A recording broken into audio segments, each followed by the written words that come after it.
नमस्कार। मैंने कल आपको रुतबे का रौब का एक अंश सुनाया था। ये मेरी स्वरचित रचना है और प्रकाशित हो चुकी है और काफ़ी प्रशंसित रही है और कुछ मनोवैज्ञानिक इसका आधार है। कई बार हम जो भौतिक अभाव देखते हैं, उसी से हम दुखी नहीं होते। सब कुछ होते हुए भी कहीं कुछ हमारा मन कुछ और भी चाहता है, उससे भी हमारा मन व्यथित हो जाता है। तो इसमें मैंने कल जो आपको कथा सुनाई थी, उसमें एक आईएएस ऑफिसर, प्रशासनिक अधिकारी हैं और उनकी पत्नी हैं। ये 2 इसके मुख्य पात्र हैं और दोनों ही बहुत ही सक्षम हैं, बहुत ही रुतबे वाले हैं और दोनों ही निसंदेह पढ़े लिखे हैं। ये नहीं कि पत्नी अगर आईएएस अधिकारी की है तो वो पढ़ी लिखी नहीं, वो रसायन शास्त्र की प्रवक्ता रही हैं और किसी कारणवश वो पारिवारिक उलझनों में उन्होंने अपना जो मतलब व्यवसाय, अपना जो उनका शैक्षिक वो था, वो छोड़ दिया उन्होंने। तो उसमें वो कभी भी उनको सब कुछ उपलब्ध है, परंतु फिर भी अंदर से कुछ चाह रहती है और उनका हृदय जो है वो ये जानता है। तो हृदय अब कह रहा है आपसे, मैं आगे की कथा गतांग से आगे बता रही हूँ, भाग 2। आप तो जानते ही होंगे कि मैं कैसे विमल जी के बात जानता, क्योंकि मैं उनका हृदय हूँ, जो इस समय विमल जी के अंदर धड़क रहा है। मैं हवा हूँ, हृदय का स्पंदन हूँ। मुझे पता है कि मैंने पहले भी कहा है कि जो दिखता है वह होता नहीं और जो है वह दिख नहीं रहा। विमल जी अपने सलीकेदार बंगले के सुंदर हरे भरे रंग बिरंगे पुष्प सज्जित लॉन के एक भूभाग पर विराजित किसी को भी ईर्ष्या से भर सकती हैं। ऐसी स्थिति है उनकी। कोई भी उनके सौभाग्य और ऐश्वर्य पर किंचित मात्र भी शंका नहीं कर सकता। तो उसके आगे सुनिए। आज प्रातः काल को उनका ज्येष्ठ पुत्र दिल्ली से मुंबई के लिए रवाना हो गया। मात्र 17 वर्ष में कोई भी गर्व करेगा इस उपलब्धि पर और उनके पति भी साथ गए, परंतु किसी कार्यक्रम की अध्यक्षता करने के कारण विमल जी न जा सकी और यदि श्रीमान भट्ट जी चाहते तो यह पूर्व निर्धारित कार्यक्रम 2-3 दिन के लिए आगे किया जा सकता था, किंतु समय के पाबंद उनके पति को यह सरकारी खर्चे की बर्बादी लगती थी, अतः विमल जी न जा सकी। विमल जी के मन में अनेक प्रकार के काले भूरे सफेद विचारों की घटाएं उमड़ रही थी। वह यहाँ होते हुए भी यहाँ न थी, क्योंकि अब वह और नहीं सहना चाहती। आखिर उनका भी कोई अस्तित्व है, वह भी अब अपने को विलीन या नष्ट न होने देंगी तथा कुछ नया मनचाहा करने के लिए कृतबद्ध। विमल जी जैसे ही अपने स्थान से उठी, उनकी सेविका हाथ बांधे बोल पड़ी, जी कुछ चाहिए। मन के अंदर संकल्पों से भरी श्रीमती भट्ट अब अपने को विमल कहलाने और स्वयं के अस्तित्व को सिद्ध करने हेतु बिना बोले कुछ नहीं का संकेत कर अपने कक्ष के अंदर चली गई। लग रहा था उनके व्यक्तित्व का सूर्य अब उदय हो रहा है। उन्होंने कुछ ठान लिया। मैं उनका हृदय आशान्वित हो कुछ तीव्र गति से धड़कने लगा। आखिर सामान्य ही असामान्य और कुछ नया करने की क्षमता रखता है। ये ध्यान रखिएगा, सामान्य ही असामान्य और कुछ नया करने की क्षमता रखता है। अब वह विमल जी आ रही हैं का संबोधन चाहती थी। ये नहीं कि मेम साहब आ रही हैं या मिसेस भट्ट आ रही हैं, न कि श्रीमती विमल भट्ट पत्नी श्री हीरा वल्लभ भट्ट नहीं चाहती हैं। वो चाहती कोई कहे कि हाँ ये विमल जी आ रही हैं। कुछ क्षण पश्चात विमल जी ने स्वयं अपने पीछे के सर्वेंट क्वार्टर के शोभन सिंह के कक्षा 11 में पढ़ने वाले बेटे से पूछा कि कोई अगर विज्ञान वर्ग के विशेष कर रसायन शास्त्र उनसे पढ़ना चाहे तो वह उनसे बात कर सकता है। मैम आप पढ़ाओगे? जी, पैसा अगर पूछेंगे तो? पैसा नहीं, पहले पढ़कर देखो, अगर समझ आए तभी तय होगा कि क्या करना है। वैसे पैसों के बदले मुझे 1 महीने के पढ़ाने के बदले पैसे के बदले 1 महीने पढ़ाने के बदले हर बच्चे को 10 पौधे देने होंगे। उन्होंने कहा कि मुझे पैसा नहीं चाहिए, बल्कि 10 पौधे देगा वो 1 महीना पढ़ने पर, और एक दिन मेरे साथ पौधे लगाने में मेरी भी मदद भी करेगा। ये उन्होंने शर्त रखी। कोई तैयार हो तो बताना। सोमवार से शुक्रवार को 2 घंटा पढ़ाऊंगी, शाम 4 से 6 बजे तक। विमल जी विवाह पूर्व रसायन शास्त्र की प्रवक्ता थी, पर अब पूरे 19 वर्ष पूर्व का छूटा हुआ ज्ञान पुनः समेटना और कुछ नया भी पढ़ना होगा, क्योंकि काफ़ी कुछ जो विषय है वो परिवर्तित भी हो गया, आगे बढ़ गया उसमें। तभी उन्होंने शोभन सिंह के बेटे से कक्षा 10, 11 और 12 का सिलेबस भी पता करने की बात की और तत्काल उनकी विज्ञान विषय की पुस्तकें देखनी चाहिए, जिससे कुछ पढ़कर ही पढ़ा सकूंगी, ऐसा विचार किया। अपने छोटे बेटे से भी पूछा, और बड़ा बेटा तो चला गया था मुंबई अपने पिता के साथ, उसका आईआईटी मुंबई में एडमिशन मतलब चयन हो गया था, तो इसीलिए उनको बुरा लगा कि वो न जा सके। तो ये अंदर भी है, और पहले की भी कुछ बातें उमड़ रही थी उनके अंदर। तब उन्होंने ये संकल्प लिया कि अब मैं श्रीमती भट्ट नहीं, विमल जी बनकर दिखाऊंगी, जो कि मैं मूल रूप में हूँ। अपने छोटे बेटे से भी पूछा, उसकी पुस्तकें भी देखनी शुरू की। उनका वह बेटा कक्षा 10 का छात्र था और बेहद परिश्रमी और तीव्र बुद्धि का था। उससे भी उन्हें बहुत कुछ ज्ञान मिल गया।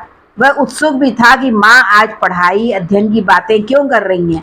उसने सोचा कि माँ को कहीं किसी विद्यालय में कोई भाषण वगैरह के लिए जानकारी लेनी होगी, क्योंकि इसके लिए भी अक्सर वो जाती थी, फीता काटने के लिए, भाषण देने के लिए, कोई उद्घाटन करने के लिए। एक बड़े प्रशासनिक अधिकारी की पत्नी जो थी, किसी विद्यालय में कोई विज्ञान विषय की नई लैब का उद्घाटन करने जाना हो या कोई सेमिनार में हिस्सा लेना हो, उसने ही सोचा, जैसा कि अक्सर होता रहता था। विमल जी ने अपने बेटे की उत्सुकता को बने रहने दिया, कुछ नहीं बताया उन्हें, और वह तुरंत ही अपने काम में लग गई। प्रारंभ में हर कार्य नामुमकिन, कष्टकर लगता ही है, पर संकल्प की दृढ़ता उसे कंटक मार्ग पर भी भटकने या गिरने नहीं देती, विचलित नहीं होने देती। संकल्प के तेज ने उनके परिश्रम की कांति को और कांतिमान बनाया। धीरे धीरे उनके छात्र बढ़ने लगे और उनके आवास के हर खाली बेजान कोने पौधों से भी भरने लगे, क्योंकि पौधे ही देने का ये था। 1 महीने की जो पारिश्रमिक था वो 10 पौधे, और उसको लगाने में मदद करना। इसके बाद बंगले के पीछे की रिक्त धरा भी पौधों से लहलाने लगी, और भट्ट जी की पत्नी वृक्षारोपण कर रही हैं सुनकर सामाजिक वानिकी के ऑफिसर और उनकी सहायता हेतु उपस्थित होने लगे। परंतु विमल जी अपने कार्य को अपनी और अपने छात्रों की मदद से ही करना चाहती थी, किसी और की सहायता लेना उन्हें अभी इस प्रारंभ में स्वीकार न था। इसी बीच उन्होंने अपने कई सभा समारोह में व्यक्तिगत कारणों से असमर्थता जताकर अपने पति के जूनियर ऑफिसर की पत्नी को भेज दिया। जहां उनको बुलाया जाता था, उन्होंने अपने पति के जूनियर ऑफिसर की पत्नी को भेज दिया और अपने संकल्पित कार्य को पूरा समय दिया। अब वह दिल्ली से बाहर के क्षेत्रों नजफगढ़, वल्लभगढ़ के रिक्त स्थानों पर वृक्षारोपण करने की योजना बनाने लगी। अब दिल्ली के नारायणा, शकूर बस्ती और फिर विमल जी का कार्य क्षेत्र दिल्ली से बाहर फरीदाबाद तक पहुंच गया। अब समय कम था, काम ज्यादा। कई स्वयंसेवी संस्थाएं भी विमल जी से संपर्क साधने लगी।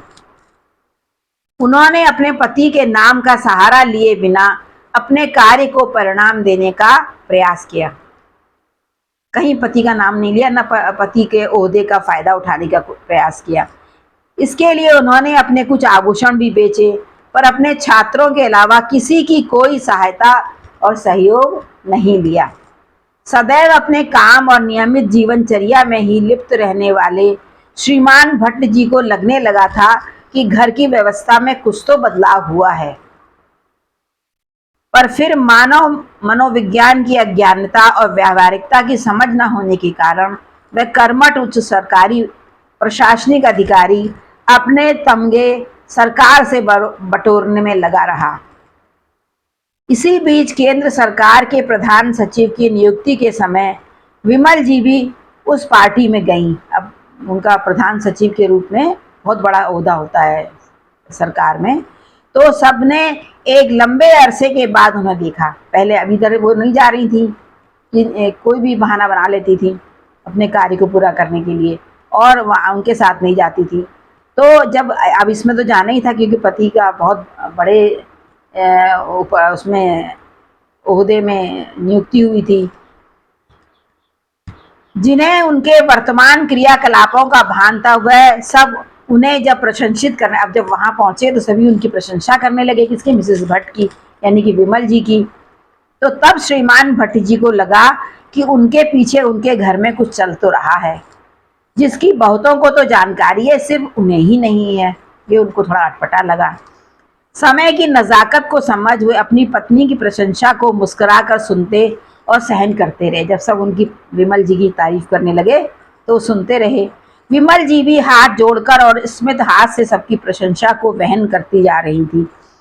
कुछ लोगों ने तो भट्ट जी के व्यक्तिगत और कार्य क्षेत्र की सफलता के लिए विमल जी को भी, या कहें कि उनको ही सराह रहे थे, और भट्ट जी को भाग्यशाली मान रहे थे कि इतनी कर्मठ शिक्षित पत्नी और प्रतिभाशाली बच्चों के से धनी व्यक्ति हैं वह। अभी तक जो सिर्फ अपनी ही प्रशंसा सुनने के आदी थे, उनको आज अपनी पत्नी के माध्यम से अपनी प्रशंसा जब सुनने को मिली तो थोड़ा उनको अटपटा लगा। वैसे भी इन सब पार्टियों में चाटुकारिता चरम पर होती है, पर यहाँ तो वास्तव में पति पत्नी और बच्चे सभी किसी न किसी क्षेत्र में नाम कमा रहे थे। बच्चे भी होनहार थे, पत्नी भी कर रही थी, और भट्ट जी का तो था ही ओहदा ऐसा। श्रीमान भट्ट जी को बड़ा अटपटा लग रहा था कि विमल जी की असल प्रतिभा का उनके अलावा सभी को पता है। वह कैसे इन सब बातों से अनजान रहे। कहीं कुछ उनके पुरुषत्व को अखरने लगा। उनके अहम पुरुषत्व के अहम पर उनको चोट लगी, और वो इतना कुछ किया विमल ने बिना कुछ उनसे पूछे, बिना इतने बड़े आसानी से उपलब्ध सरकारी महकमे का लाभ उठाए अपने दम पर दिल्ली, नजफगढ़, वल्लभगढ़, फरीदाबाद तक अपने कामों की चमक दिखा दी। और घर में एक शयन कक्ष में एक साथ रहने वाला इतना बड़ा प्रशासनिक अधिकारी इन सबसे बेखबर रहा। सच में जीवन में इतना जोर का धक्का और झटका कभी भी श्री भट्ट जी को नहीं लगा था। रास्ते में ड्राइवर के कारण वह परस्पर कुछ न बोल पाए, पर घर पहुंचकर शयन कक्ष में सदा चुप रहने वाला वह व्यक्ति एक आम पुरुष सा बिफर कर फट गया। विमल जी चुपचाप सब सुन रही थी, जिसे वह अपने जीवन में कभी भी न सुन पाती यदि इस बीच उनके अंतर मन में इतने परिवर्तन न आए होते। विमल जी का चुपचाप रहना और कुछ न बोलना भी अब तक के संयमित, आज के असंतुलित पुरुष के लिए असह्य था। विमल जी कुछ नहीं बोल रही थी, चुप थी, सब सुनती जा रही थी। पूरे 1 घंटे के हिंदी, अंग्रेजी और कुमाऊनी के धारा प्रवाह संभाषण के बाद उस सदा शांत शयन कक्ष में तूफान के बाद नीरवता छा गई। अब इसके आगे क्या हुआ कल बताऊंगी गतांश से आगे। संभवतः आपको ये कहानी पसंद आएगी। आप इसको अगर गहराई में सुनेंगे, समझेंगे तो है ही, आप बहुत समझदार हैं, तो आप मुझे बताइएगा कि आपको कैसी लगी, तभी मैं आगे के लिए प्रोत्साहित हो पाऊंगी। नमस्कार।